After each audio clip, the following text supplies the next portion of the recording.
So I'm Matt Nichols. And I'm Angela. We've got 5 kids.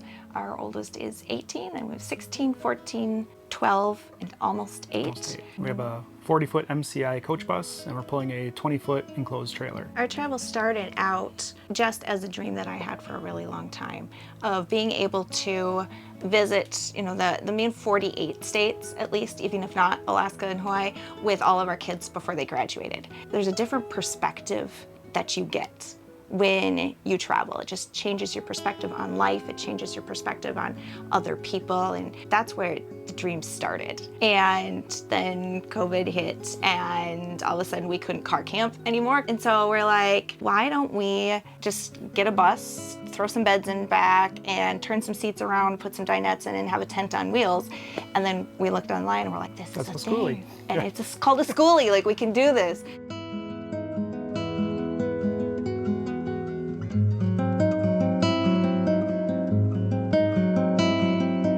Welcome to our bus. Come on in. This is the mudroom entrance to our bus, where we have our shoe storage, and we have our coat hooks, and we keep our walkie-talkie radios, and Matt made this extra desk for the steering wheel so we can sit here and have, especially when we have a really beautiful view, we can sit and do the work here. We've got our mini split here, and one of the things that was important to us, we just needed seating for all 7 of us. So we've got the 2 couches here. We also have a chair that we can hang, a hook here for hanging a chair. We have storage, so on this side we've got shoes and musical instruments. We also have it open on each end because of the extra height and the space over the windows. We decided to add cabinets all across from the front of the bus all the way back through the kitchen area. It's got these push button locks. Store all of our homeschool books up here, and printer and computer stuff. Kitchen storage and supplements and vitamins comes all the way to the beginning. We, out of necessity, when we were in Wisconsin this winter and it was going to be really cold, our pillows started to freeze to the windows. So we went to Menards and we got these shelving units. So it allows for some ventilation behind the couch. Created this pull-out shelf for the piano. It stays plugged in, and we can pull it out when we want to play, and it locks in place.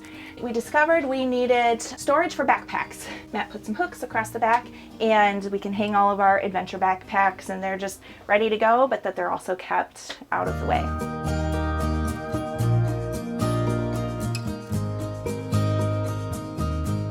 So I make knife sheaths and gun holsters out of KYDEX. It's a thermomolding plastic. I work with a company called Paper Pie, basically as a literacy advocate, helping moms, grandmas, just find the right books for their kids and to help their kids fall in love with learning. The initial build to get it on the road was about 5 months.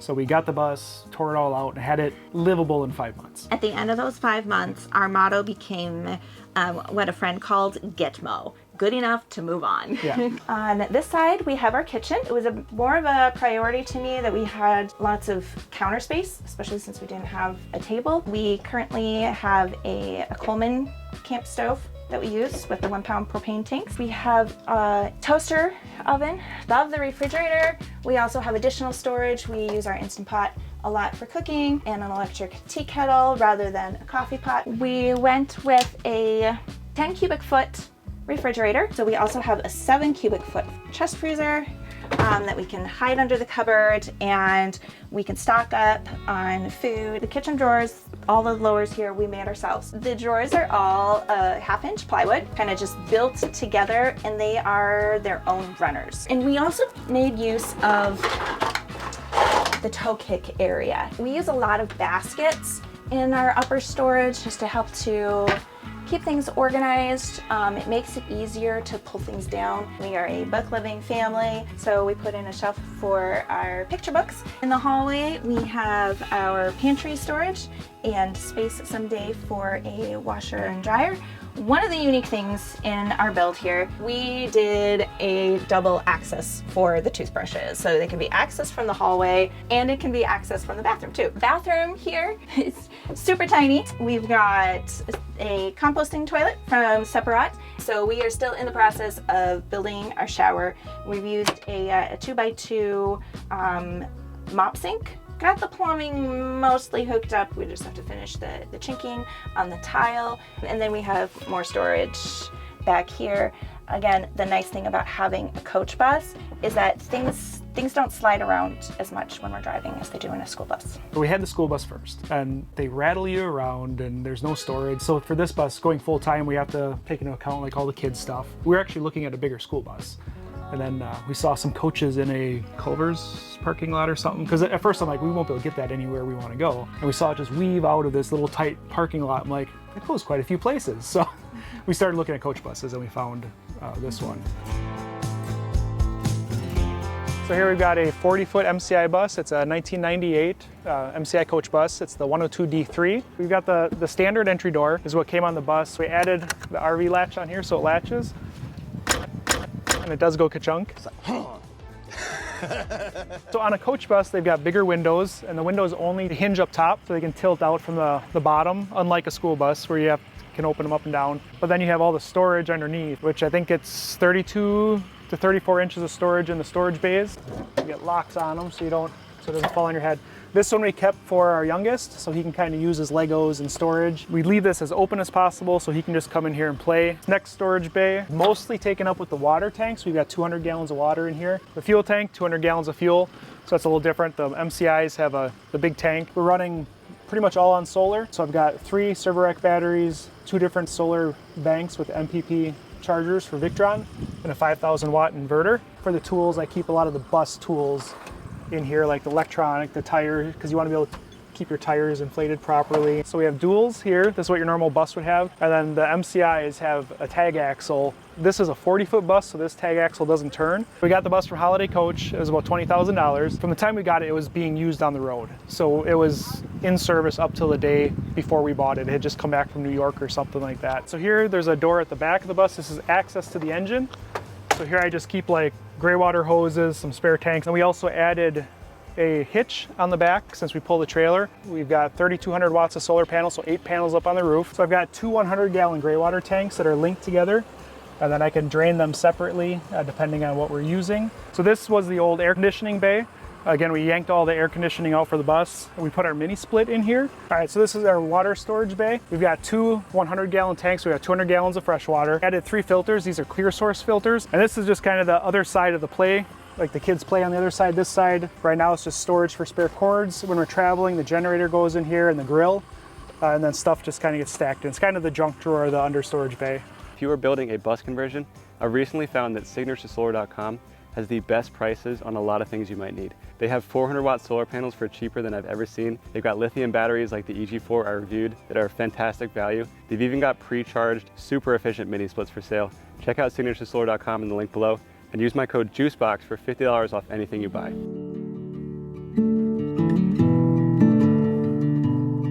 We volunteer at church camps, especially in the summer months. We work with missionaries and small churches and churches that are just getting started on small building projects. We had friends that came back from overseas because of COVID, and then they had projects that needed to be done, and we're like, we can help you, but we were tied to our home location because that's where his shop was and everything, and we're like, well, let's remove that tie. Let's put the shop mobile so we can go places and be available. I've got a wide range of skill sets. I've been maintenance, carpenter, concrete. I mean, I've done almost everything. A lot of stuff like in the fixing type world. The main reason that we decided to do this full time was so that way we could use the skills that God has given us to serve Him better. This is our traveling workshop. I make knife sheaths and gun holsters. So I've got my office, 3D printers for stuff, tons of batteries.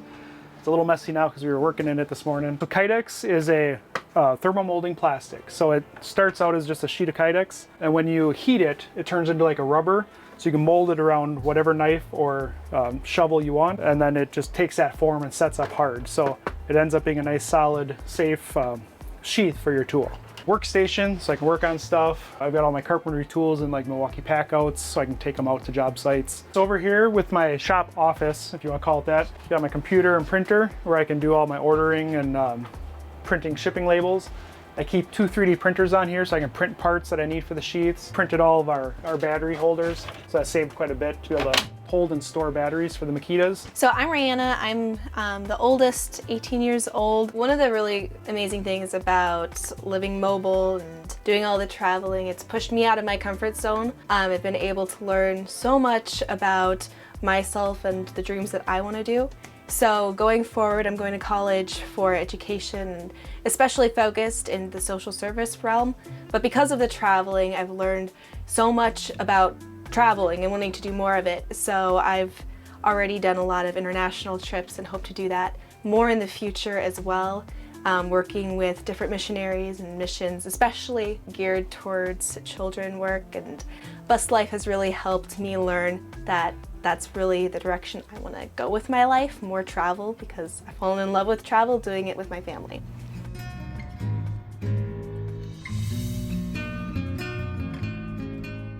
So next we're moving back to the bunk room and mom and dad's room.